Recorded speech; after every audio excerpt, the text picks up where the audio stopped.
কেন্দ্ৰিক সাংগঠনিক আলোচনা আমাৰ দলৰ বিভিন্ন যিবিলাক কমিটি আছে, ব্লক কমিটি, আমাৰ মহিলা সেৱা দল, ইউথ NSY, ইয়াত সাংগঠনিক আমাৰ কি পৰিস্থিতিত আছে আৰু সাংগঠনিকভাৱে আমি কিবা প্ৰদেশ কংগ্ৰেছে কৰিবলগীয়া আছে নেকি, সেই কথাখিনি পৰ্যালোচনা কৰিলোঁ আৰু যথেষ্ট কথা বুজি পালোঁ যে কিছু আমাৰ সাংগঠনিকভাৱে কৰিবলৈ বাকী আছে। মই ভাবিছোঁ আজিৰ পৰা 4-5 দিনৰ ভিতৰত আমি বঙাইগাঁও অকল বিধানসভা সমষ্টিত কিছু সাংগঠনিক ৰদবদল কৰিম, যাতে আমাৰ ইলেকশ্যনটো সুচাৰুৰূপে আমি পৰিচালনা কৰিব পাৰোঁ। আৰু আমাৰ দলীয় কৰ্মীসকলৰ বহুত কথা মই শুনিবলগীয়া আছিলে, তেখেতসকলৰ মনৰ কথাবিলাকৰ বুজি লৈছোঁ, এইটোৱে মূল কথা। আৰু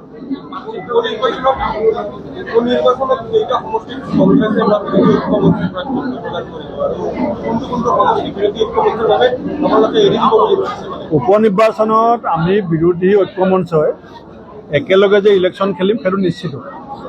আৰু আমি 5টা সমষ্টিতে আমাৰ ফালৰ পৰাও প্ৰস্তুতি চলাই আছোঁ আৰু য'ত য'ত আমাৰ বিৰোধী ঐক্যমঞ্চৰ সংগঠন আছে তেখেতসকলেও সাংগঠনিক প্ৰস্তুতি চলাই আছে। ইলেকশ্যন ঘোষণা হোৱাৰ লগে লগে আমি পুনৰ একেলগে বহি আমি এটা সিদ্ধান্তত উপনীত হ'ম।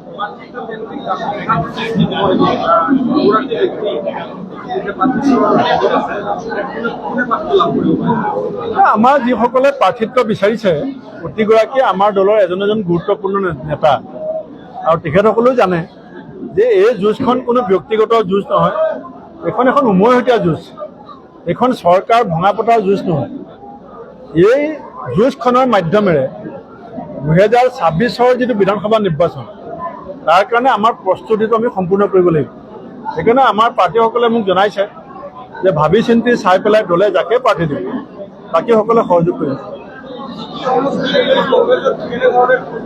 আজি মই চিডলিলৈ গৈ আছোঁ, আজি 3টা বজাত চিডলিত মিটিং আছে, গৈ পেলাই তাত ক'ম। এতিয়া গৈ আছোঁ, প্ৰাৰ্থী আমি দিম, চিডলিত আমি প্ৰাৰ্থী দিম।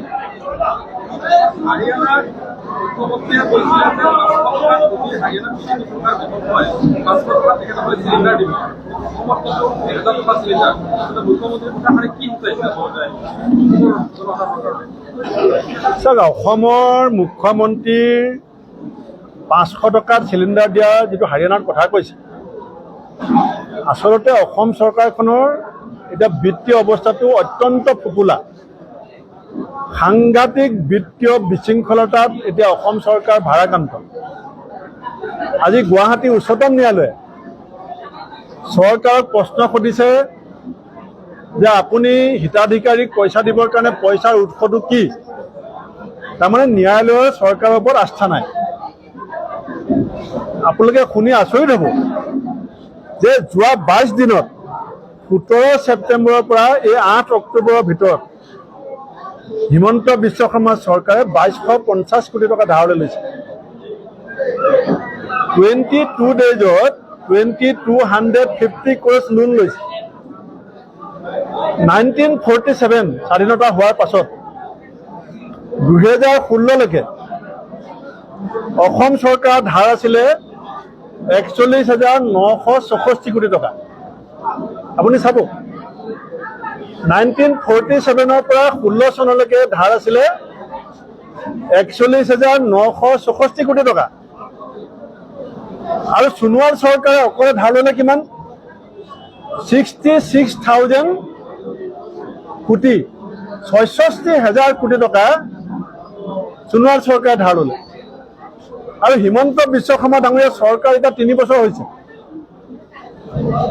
আমি 47 চনৰ পৰা 16 চনলৈকে যিমান ধাৰ লৈছিলোঁ 41,000 crores, আৰু হিমন্ত বিশ্ব শৰ্মা চৰকাৰে এতিয়া 3 বছৰ 47,000 crores ধাৰ লৈছে। এতিয়া অসমৰ টোটেল ধাৰ 1,54,984 কোটি টকা। এতিয়া আমি ধাৰত ভাৰাক্ৰান্ত, বিত্তীয় অৱস্থা বিধ্বস্ত। কেগৰ ৰিপৰ্ট পঢ়িলে আপোনাৰ গা নোম শিয়ৰি যাব। গতিকে হিমন্ত বিশ্ব শৰ্মা ডাঙৰীয়াক যে মই কৈছোঁ পাৰ্ট টাইম CM, এইকাৰণে পাৰ্ট টাইম CM যে পুঁজি নাই। তেওঁ ঝাৰখণ্ডত যাব, হাৰিয়ানাত যাব, আহি পেলাই ধাৰ ল'ব। অসমলৈ যদি মুখ্যমন্ত্ৰী হাৰিয়ানাৰ পৰা আহে অসমলৈ যদি মুখ্যমন্ত্ৰী ঝাৰখণ্ডৰ পৰা আহে আপুনি জানিব যে সেইদিনাখন 2000 কোটি টকা ধাৰ ল'ব। এতিয়া এই দুমাহত 17 ছেপ্টেম্বৰত 500 কোটি ধাৰ লৈছে, 24 ছেপ্টেম্বৰত 250 কোটি ধাৰ লৈছে, 1 অক্টোবৰ এই পাৰ হৈ যোৱা 750 কোটি ধাৰ লৈছে, আৰু অহা 8 অক্টোবৰ আজি 4 তাৰিখ আকৌ 750 কোটি টকা ধাৰ ল'ব। এই চৰকাৰ কেনেকৈ চলি আছে, জাতিক কেনেকৈ ধ্বংস কৰিব বিচাৰিছে, গোটেই জাতিটোক কেনেকৈ ধাৰত টুঙা কৰি পেলাইছে, এইটো আমি সকলোৱে উপলব্ধি কৰা সময়।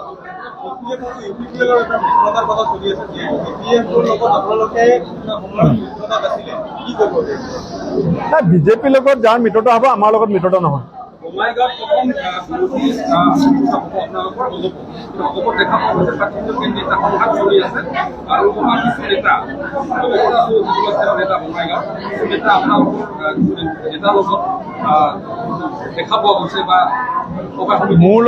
মোৰ লগত ডাইৰেক্টলি নহয়, ইনডাইৰেক্টলি বঙাইগাঁৱৰ AGP বিজেপি বহুত মানুহে যোগাযোগ কৰি আছে।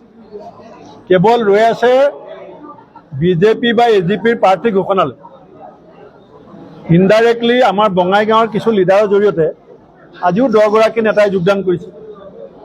বিজেপি AGPয়ে প্ৰাৰ্থী ঘোষণা কৰাৰ পিছত বঙাইগাঁও বিজেপি AGPত ব্যাপক খহনীয়া হ'ব, আপোনালোকে চাই থাকক।